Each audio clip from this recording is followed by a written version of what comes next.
Howdy, y'all. This is TJ Murphy, and welcome to another episode of Adventurous Entrepreneurs. My guest today is Kathleen Gauden, owner and founder of the Virtual Assistant and Company, an executive virtual assistant company providing white glove solutions to C-level executives, entrepreneurs, nonprofit leaders, authors, and speakers around the world. After 25 years of the corporate grind, Kathleen was heading toward complete burnout. She wanted to start a family and to be present with her kids while still having a career she loved. So after some soul searching, vision boarding, and assessing where her skills could make an impact, she began down the path of starting a virtual assistant company long before working from home was the norm it is today. Just a few of the golden takeaways Kathleen shares in this episode are how to truly find what brings you joy, turning that joy into a passion-filled career of serving others, and how to effectively delegate non-income producing tasks and utilize a virtual assistant to their full potential. So without further ado, please enjoy this wide-ranging conversation with Kathleen Gauden.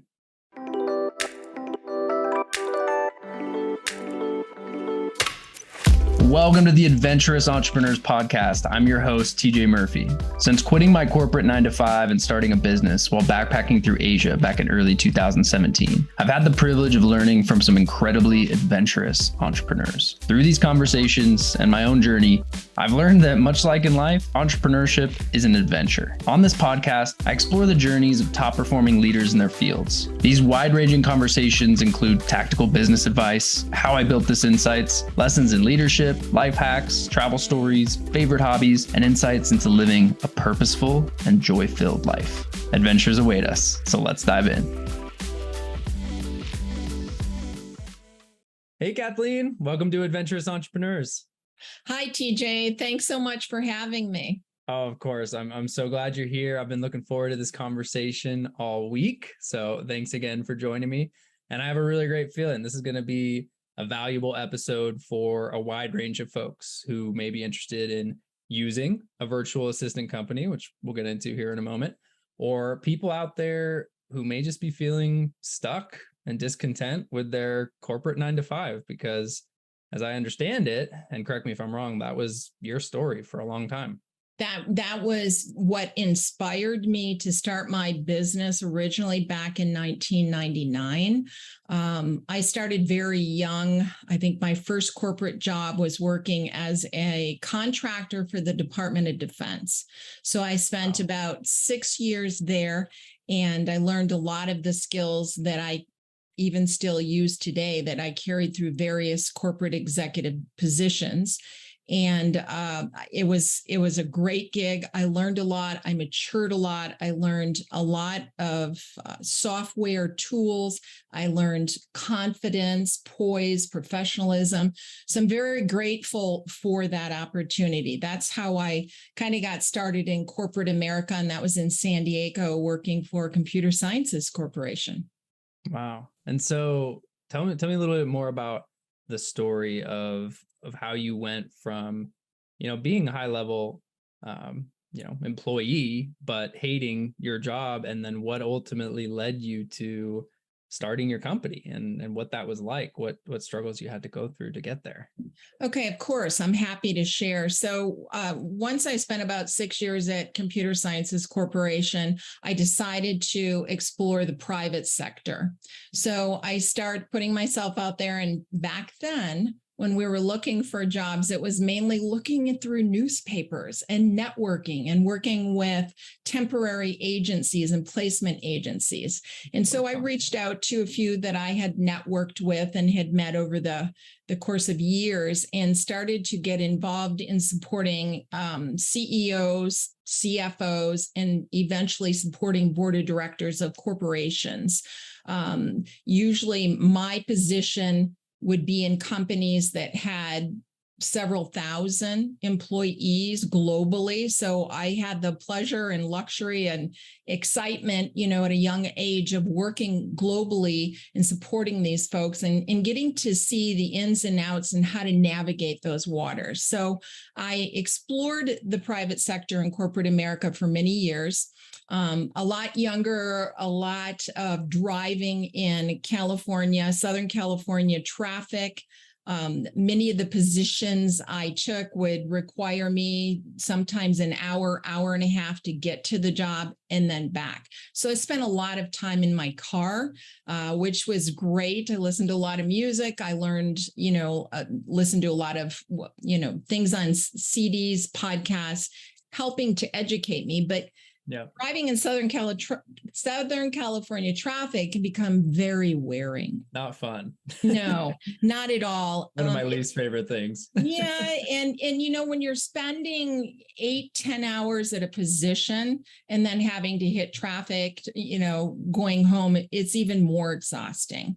So at the end of the 90s, I had dabbled in the .com business and supporting startup companies. So I gained even more knowledge of what that was like to start a business, start a company, wearing multiple hats. I'm sure you can identify with that as well. It's exhausting. It's fun, exhausting. exciting, but exhausting. And so in the late 90s, I decided that I wanted to start a family and I wanted to be present for my child or children if I decided to have more, and I did.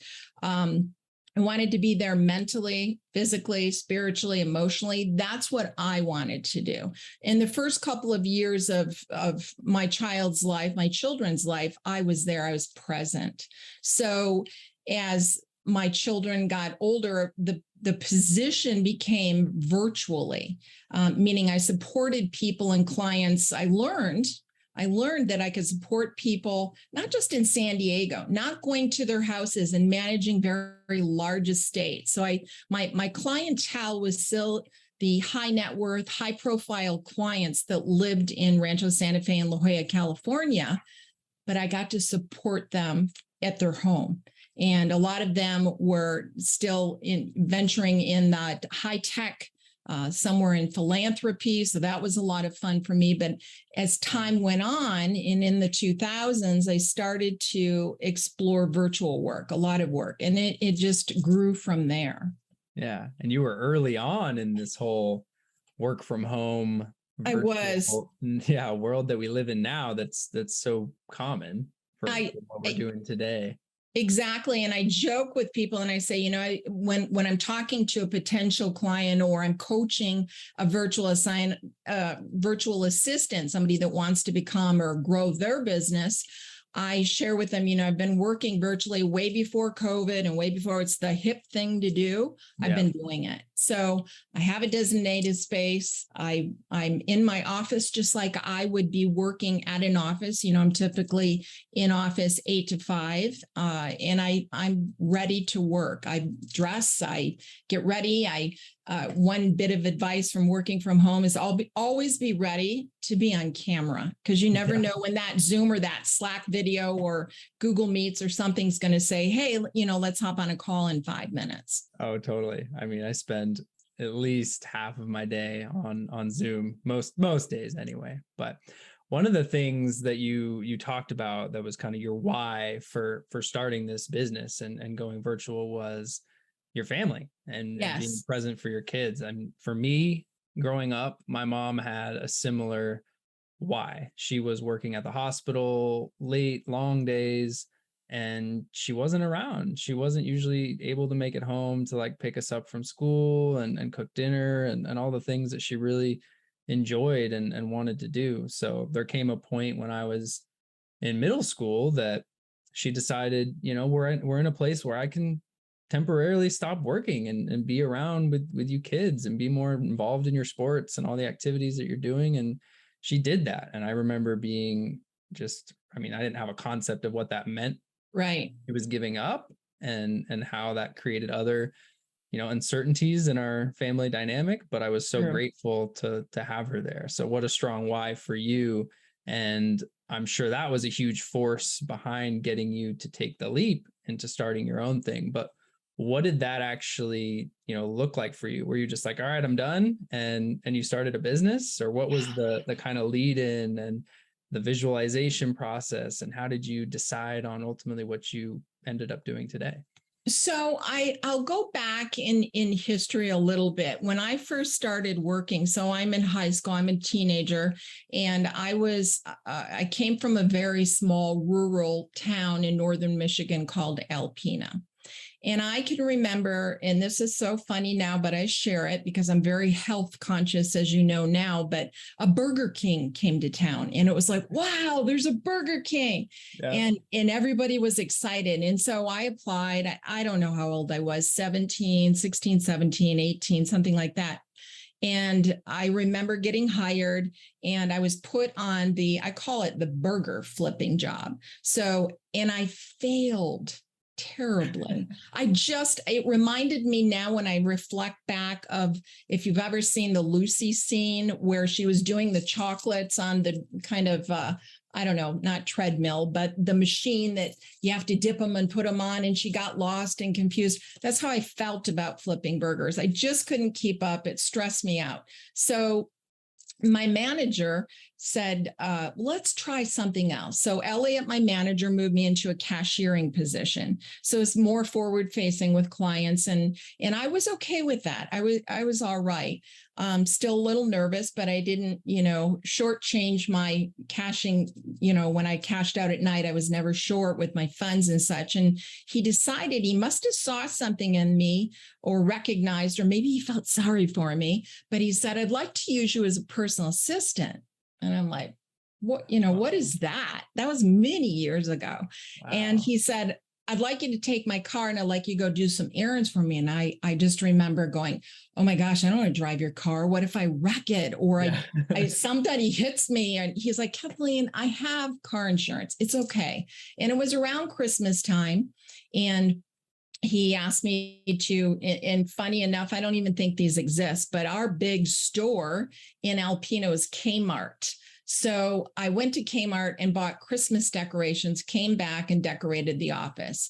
And so he recognized that I liked being of service.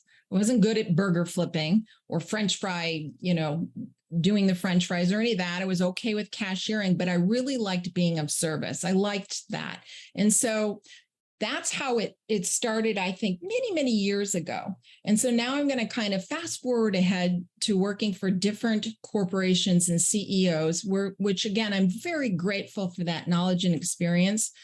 But I started to get very burned out, very exhausted, not wanting to go to work, almost a depression state. And I remember going, there's got to be more to life than this. I don't like this. I don't enjoy it. It doesn't bring me joy. I'm not happy. And so I would say the straw that broke the camel's back, so to speak, or what inspired me, or finally, that's it kind of sign was in one of my corporate jobs, we had to dress in a suit. Whether male or female, I'd have to wear a business suit, and I'd have to wear nylons, believe it or not, in San Diego with heels. And I remember snagging my nylons, and I took them off in the restroom, was walking back to my office, and somebody saw me. They reported me to HR. I got called down to HR because I didn't have nylons on. I didn't have an extra pair to wear, and I got written up. Oh my goodness. So I went, that's it. I just can't do it anymore. So I think I had just purchased my very first home, and no family yet, but wanted to get there. We were talking about it. And I said, I can't do it anymore. I can't do this. And I sat down by the pool and I started to write. And I had a laptop back then. And I said, why can't I still support these people, but do it from my home? And so one thing led to another, TJ, and I didn't know anything. I took some classes at a community college. I remember I fell in love with a book by Michael Gerber called The E-Myth, because I'm kind of an organizational geek. And so I really resonated with systems and standard operating procedures and organization and function. And so I took a handful of, additional classes, and I said, I'm just going to run a couple ads in newspapers in La Jolla and Rancho Santa Fe. So I ran the ads, again, didn't even know what I was doing. And it came out over the week, and I think they ran on Thursday or Friday. I was inundated with phone calls. I bet. I was slammed. And so I took on a couple of clients, I think a couple in Rancho Santa Fe, couple in La Jolla, and I went from working in little cubicles or small offices, driving in horrible traffic, working long hours, to these great big beautiful estates. I had one client whose house in La Jolla was 25,000 square feet. Oh my And gosh. you could see the ocean. And I would look out the window and go, this is heaven. I did I something like right. Yeah, I like where this is going. And over the course of time, I got so busy with phone calls and turning people away, TJ. Again, I didn't have the knowledge that I sat and I reflected, and I kind of did some more writing and vision board thinking, and where do I want to go and how can I use this to my advantage? And I said, why don't I hire some assistants? Why don't I help them support me as independent contractors? And I did.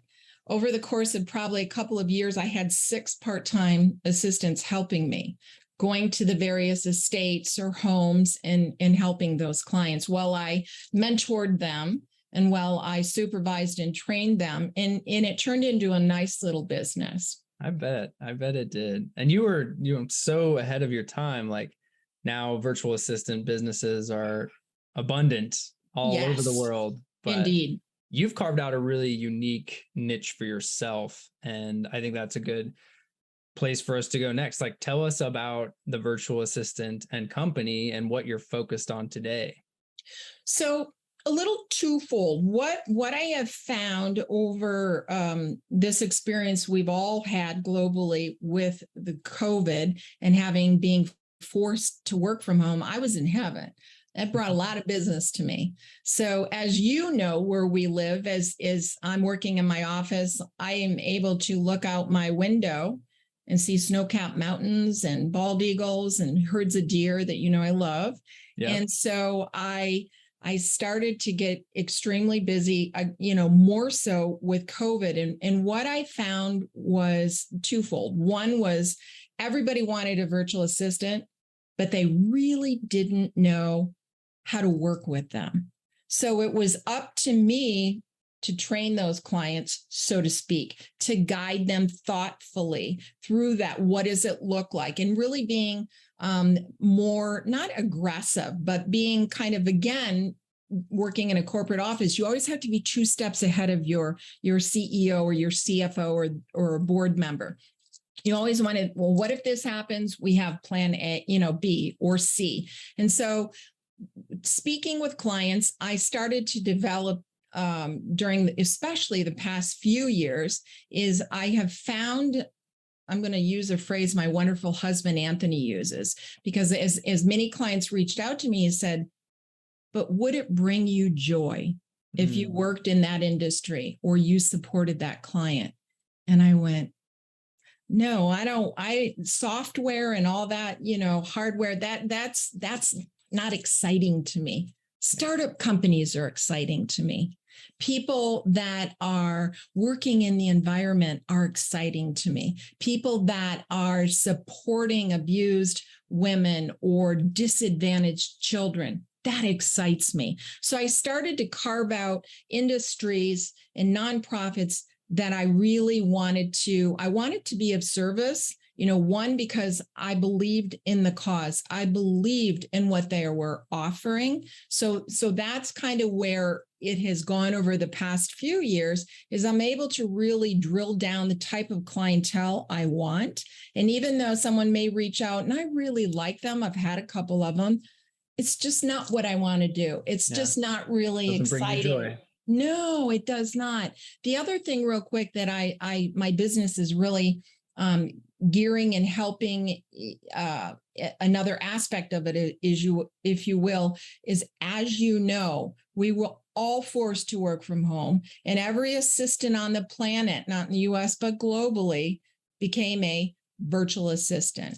Yeah. They're not used to working from home because if you don't have a regimen and you're not disciplined and the dog is barking and now you have to teach your kids and there's laundry. A set of challenges. Yes. So I have a coaching program where I help people. Depends on what their needs are, but it's like, finding clients, honing in on the niche. What brings you joy? What excites you? Do you like startup companies and the craziness of all of that, or you like working for a small business or a big corporate? So I'm coaching individuals now that have decided, kind of post-COVID, that I want to become an assistant and stay at home. I enjoy that. I just spoke to a young man this week that I was coaching with, and he said, I don't want to go back to the office. My wife is an RN and she goes in for long times and goes to the hospital and works. I enjoy being home with my little girl. Yeah. So can you help me, set up processes and look for clients and give me advice? And so we started with his resume. So my business is now a little twofold, which brings me joy because I'm still helping both sides, clients and other assistants. Now, it's amazing. And I love that. And I didn't actually know that you're empowering assistants. Yes. And then is it just assistants, or are you working with freelancers, solopreneurs, and helping them really hone in on their ideal audience and systems and processes for efficiencies? Very good question, both. So I have, on my coaching side, I have an assistant that, a lot of us, and I won't name any names, but we'll see ads, and there's a particular virtual assistant company out there that is saying, you don't have to have any experience and you can make 60,000 in your first year. And it's like, maybe if you win the lotto, but I don't know how you can be of service to someone if you don't have the skills, the emotional maturity, the competence. What are you bringing to the table? What are what's your niche? And then I have businesses, usually small. I'm working with one now that has recognized that I can be of value. They've been in business, and it is a commercial solar company. And I love this company because it's, again, helping the environment. And I love this company. They've been around for quite some time and extremely busy. And we're just honing in on processes, and we're creating, we meaning me, creating processes. When we're onboarding someone, let's set them up for success. Let's have a plan, not just throw them in a position and there you go. Let's talk about what that looks like. So I'm helping businesses also kind of streamline and work smarter, not harder, and not crisis management, but to kind of drill in and see, where can we improve? Where can we save time, thus save you money? Yeah, so important. And so digging in a little deeper there, the virtual assistant and company, it sounds like you can solve a wide range of problems for companies. What are kind of the main areas, or just a few examples of things that you do when you step in and it's that good fit that brings you joy and you're able to assist? Yes. So that's a very good question. When I'm meeting with somebody, I typically have them fill out a kind of short little form, and then we meet on Zoom if they are comfortable with that, or we can do a phone call. And I find out, first of all, have you worked with an assistant before? What was that experience? Have you worked with a virtual assistant before? And what was that experience? So I know a little bit of history and how to gauge some of the things that they may be interested in service-wise. And when I meet with them, I find out, are they micromanagers, or are they to the point where they are so, in some cases, many cases, small business owners are or solopreneurs or entrepreneurs, one person, or even serial entrepreneurs, they're wearing all the hats and they're approaching burnout really quickly. So I talk about, with a potential client, what task do you think that you can hand off right now? And I call them non-income producing tasks. That's a term I learned when I supported Brian Tracy, the well-known author and speaker years ago, was, learn to delegate. If it's not bringing you joy, it's not bringing you money, delegate that. So I'm trying to gauge what they can hand off right away. And then I share with them my experience. I've been doing this for over 30 years. I love what I do. I love being of service. I'm always honing in on my skills and taking classes because technology changes. AI tools Rapidly. change so quickly, right? Yep. So I share with them some of the experience and the things I have done for other companies, entrepreneurs, is setting up meetings. And a lot of times those meetings could be global or international. And when you are trying to coordinate 5 people on different time zones, 10 people, 30 people, it gets very challenging, exhausting, and you're going all this back and forth. I love doing that. I have tools and techniques to help streamline that process so I can take that off a customer's plate or a client's plate. And then calendar management, email management. What events do you have up? Coming up. I'm already thinking of the holidays. Let's start talking about, do you have a client list that you want to send holiday cards to? And are they holiday cards that you're going to sign, or are we sending something, electronic? What events are coming up? I did an event last year, I think, for a client out of Canada, and they decided to do a company retreat in Las Vegas. So I do all the negotiating with vendors.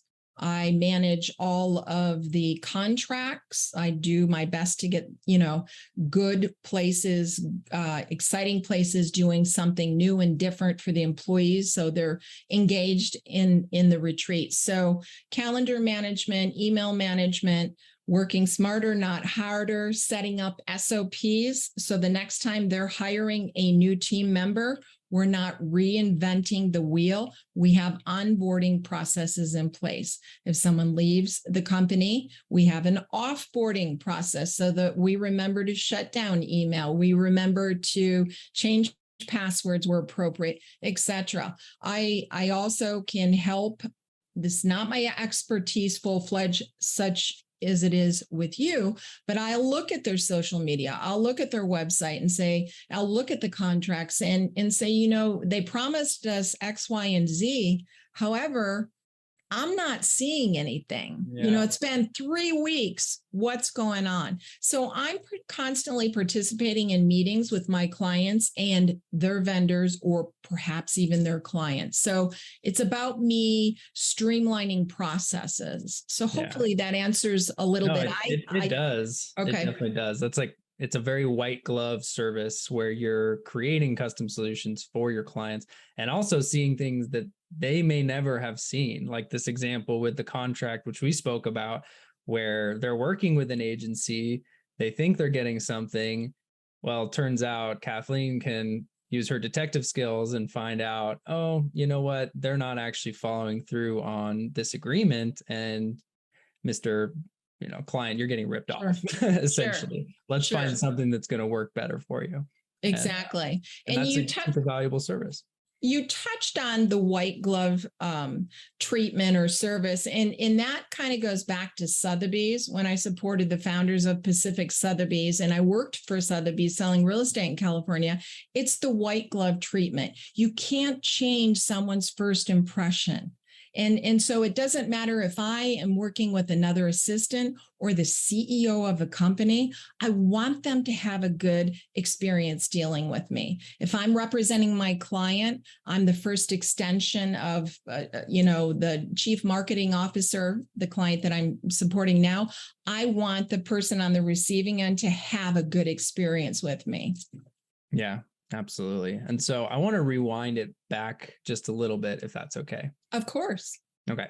So part of what I admire about you is that you didn't just stick with what wasn't working for you, working the insane hours, the long commute, building someone else's dream. You went after your dream and made it happen. And a lot like my wife and I's story, actually, we were tired of commuting down in the Bay Area. We were tired of the lackluster corporate 9-to-5 grind we were reliving each day. So like you, we did some soul searching. We created a vision board and we decided that we wanted to go explore the world together, and ultimately, put that vision board up in front of our bed, created and designed a plan, an actual process for how we were going to be able to do that in the next 12 months through, working, continuing our jobs, saving, cutting out some of the luxuries we had in our life. And then, ultimately we did that and we went on that great adventure. And just like you, that led to me starting my company and landing where I am today. So I would love to hear, for people that were in our position at one point or another, what advice would you give someone in that situation that maybe they don't know what they want exactly, but they know something needs to change? And if you could roll back the clock, what do you wish you had done differently, potentially? I think that even when it was for me first starting out, and you've heard me say humbly a couple of times that I didn't know what I was doing. I came to the point where a little bit compulsive, maybe, where I said, I can't do it anymore. I'm just going to quit corporate America and I'm going to start my own business. And it was also much younger, and the emotional maturity may not have been there, but it's like, gee, Kathleen, how are you going to pay the mortgage? So when I'm speaking and I'm going to talk to an assistant, or like I'm talking to an assistant, but it would be any entrepreneur, because I believe this can be carried anywhere, is do some soul searching, whatever that means to you, whether it is finding a good coach to find out what brings you joy. I mean, I now know that, I look at a client, or I'll look at something and look at the industry and I'll go, ew, that doesn't excite me. I am blessed now where I can say I don't have to work in that industry. So It's like, do some soul searching, find a coach, find somebody that you admire. A great quote from one of my very favorite people, Les Brown, says, if you're the smartest person in your group, it's time to find a new group. So it's great to be of service to other people that are lateral with you, maybe perhaps, I don't like the word below you, but I'm going to use it for this example, but also find somebody that you would, aspire to be, whether it's someone in real life like you that has started your own business, your wife, also is working from home very hard and does great things. Find somebody that you admire. Find a Les Brown in your life, or, a Tony Robbins, or a coach that you resonate with, to find out how to get to the next steps. What does a business plan look like? Think about that. Some people will say, well, just quit your job and jump in and then you'll work harder. Don't do that. I don't think that's wise advice. I did that and it was painful and I got nervous, and I got very lucky because I did it during a time where it's, 20 some years ago. It was a little bit different world. Get educated, read books, listen to podcasts, talk to other entrepreneurs such as yourself that have started a business. Learn your strong points and find your niche. What is it that not only brings you joy, but for me, a virtual executive assistant, what's the clientele you want to work for? What's the industry? And what skills do you need? What's going to set you apart or me apart from somebody else that does your business, or from me, and another assistant? So honing in on classes, taking classes from a community college or Stack Social, or, whatever courses are out there that appeal to you want to know more about. Or maybe I'll give a random example. I was speaking to somebody that, I was in a networking group that we meet monthly. It's a UK group. And somebody was saying, the host was saying, Steve, he was saying, I thought I wanted to explore being a photographer because that's exciting to me. And he said, so I left my job at, I forget what is Eternity, I think. I can't remember. It's in the UK. But he said, I took a photography class and I went, yeah, that's not what I want to do.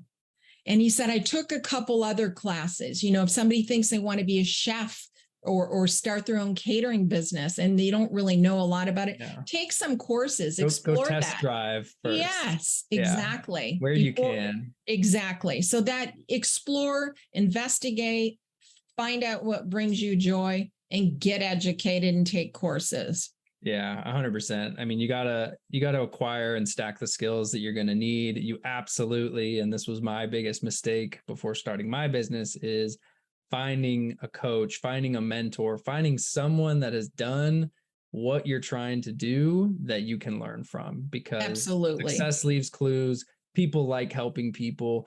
And if you're just going to try to go and wing it yourself, you're going to lose a lot of time, and people will get ahead of you that way. And that was the Agreed. biggest thing for me. And once I figured it out, it unlocked a whole lot of new opportunities and made things a heck of a lot easier. I didn't have to wear as many hats either, which was Yes. an Yes. important piece.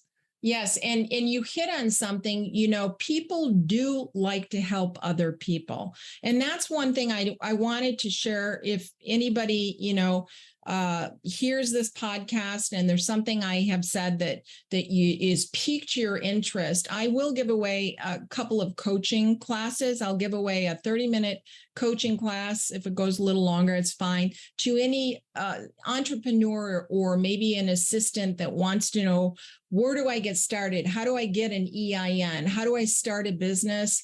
Where do I look for work? I'm happy to do that if they send me an email and put in the subject line, I heard you on TJ's podcast. The same would go for a business. If somebody wanted to have my feedback on, you know, how to work smarter and not harder, I'm happy to have a call with that individual as well.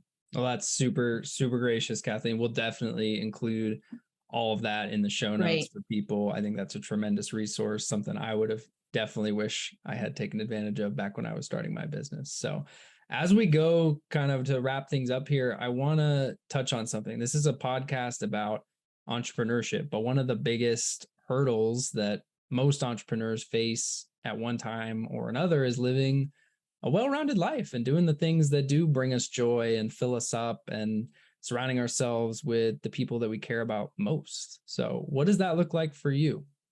Well, I can tell you one thing, and my husband is wonderful at sharing his words of wisdom with me, is sometimes I get so excited about my clients that I find myself, you know, many of them are texters, and, you know, I'm getting texted all hours of the day or night or weekend. And it's, for me, it's learning about setting boundaries. Oh, yes. And that can be hard for me. You know, I'm so excited about this client. I like him. I want him to succeed, but it's like, I have to have a life. So I, every morning, have certain rituals that I do. Meditation is very near and dear to my heart and has been for over 30 years. And I find that when I am not meditating in the mornings to start my day and enjoy my cup of tea, then I can pretty much predict my day will be crazy.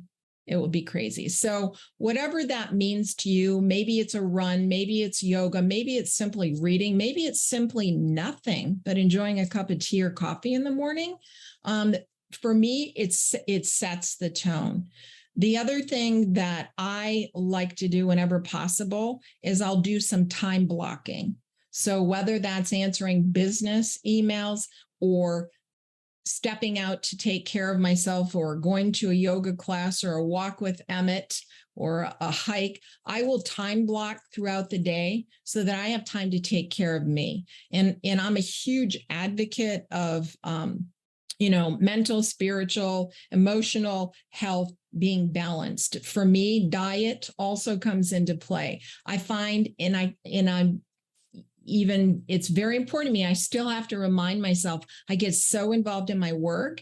I'm looking and it's like, gosh, I'm hungry, but I got to finish this task, and I'll keep working. And the next thing I know, it's 3:00 and I'm exhausted. So I encourage everybody to, you know, even if it's to get up and walk around the block or take a 10 or 15-minute break, especially those working from home, you have to take care of yourself, because if you're not in prime condition and shape, how are you going to be there for other people? 100%. Yeah. I mean, for me, it's working out in the morning. For my wife, sometimes it's the working out, but really what fills her up is just to have that silent time with a cup of tea and a book in the beginning of the day that's just to herself. Yes. To get grounded, and then be able to come into the day rested, grounded, recharged, and, you know, ready to serve and yes. win the day. That's what it's all about. Exactly. So, Well, Kathleen, balance. is there anything else that you'd like to share? Any wisdom, or just things people should know about your company even?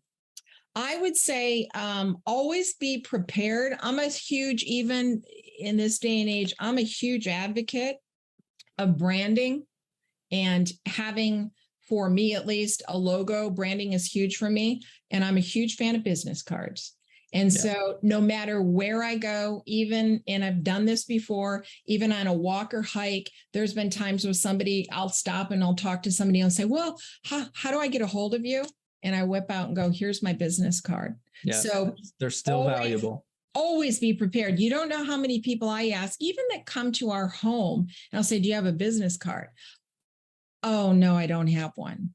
So be prepared. Be prepared. Yeah, got to be prepared. And now more than ever, it's like I still have business cards, but now with technology, you can have more of a virtual thing where you just tap your phone and now they've got your contact card, or have a personal branded website where they can scan a QR code on your phone and that takes them to your website and they get all your information. They can book a time with you, whatever the case may be. There's lots of ways to do it, but you got to have a way to connect people. Be prepared. Be prepared.